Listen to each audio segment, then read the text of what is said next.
Hello, Scott Richardson from Bullfinch's Restaurant in Sudbury, Massachusetts, doing the Gorilla Gourmet here in Southborough. I'm with my friend Bob Heisen, Heisen Photography in Framingham, Massachusetts. I'm here at the Harvey household, as I said, in Southborough.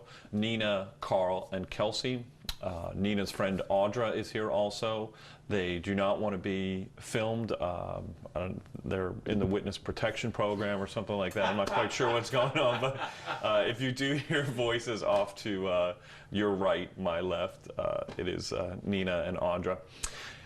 We were talking about earlier the premise of Gorilla Gourmet, coming into a house, much like you do after work in the evening, trying to figure out what you're going to put on the table for dinner. You want to do something nice, you want to do something healthy, and it's hard often. We were talking about a lot of times it's, you know, the microwave and the grill is about the quickest you can get something on the table. So what I try and do is try and show you some simple techniques that cook things quickly enough that you can get them on the table, and we normally do about a half an hour show, so we normally have everything tied up within a half an hour.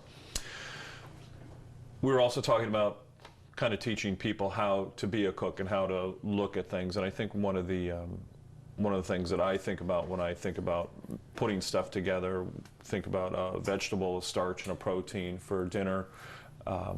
We also think about flavor profiles, and I think we were saying I have a lot of experience in cooking, so I know how things go together, what flavors go together, but I think if you spend some time looking at cookbooks or magazines, you'll see the kind of the trend is the way things go together. You know, fresh seafood, you think dill and lemon and leafy vegetables, that kind of thing. We're doing pork today, so I was thinking apples, pears, fruits, that kind of thing. So I'm lucky that I've got all that experience, but I think it's, if you want to learn, that's something you have to work on, is not necessarily memorizing recipes, but kind of just getting a feel for what flavors work well together.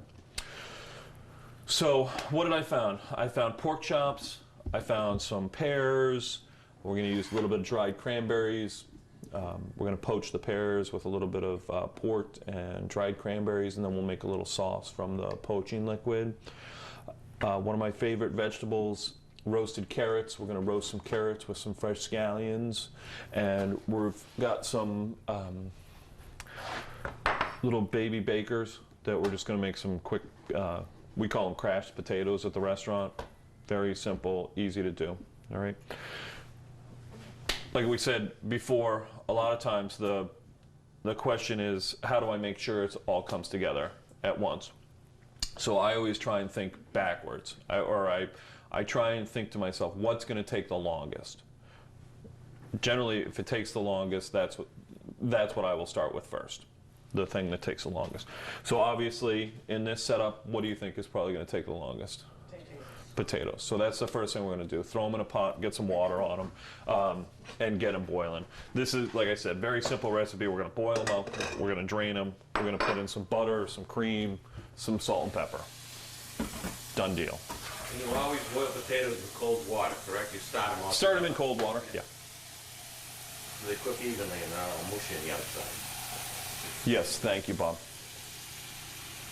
Bob knows. He's no, you know, buddy, you're an expert. I appreciate it. So we've got potatoes and a little bit of water. I'm going to get those going right off the bat. Oh, wrong one. Okay, here we go. Hi. Boom. We're all set. All right. Second thing we're going to do is we're going to get our pears poaching.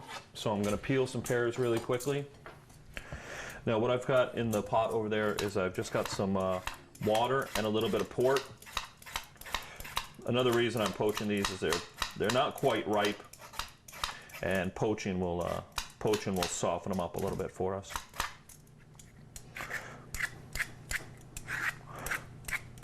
Those are Bosc pears. You can use any kind of pears. Any kind of pears, yeah. Bosc pears. Bosc are my favorite, personally. I don't know what it is about them, but I like Bosc pears. So we're just going to peel them really quickly. And we half them. Take our center out of here. Don't do what I'm doing, okay? Never point a knife at yourself. There we go. We'll pull that out with If the you peel. just want to poach them, is there any reason why you just couldn't quarter them? No, there isn't. And good idea, Bob. That's what I'm going to do. Thank you, Bob. Bob, here, I'm going to switch with Bob. You guys don't mind, do you?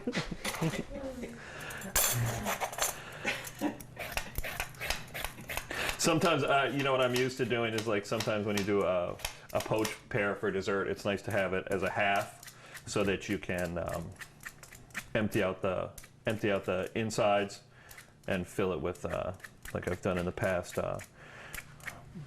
poached pears, and then you fill it with mascarpone cheese. Ooh. Yeah, and then just make a little sauce out of the liquid, the poaching liquid. That's one thing we never do. We never throw out flavor.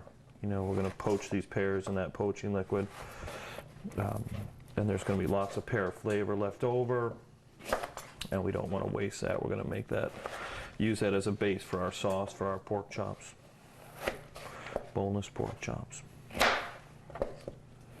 So there's no chance of you stabbing yourself. Yeah, exactly. Which is no fun, really, but. So we've got a pear quarters, thanks to Bob. And that's, what is in there now? This has port and water.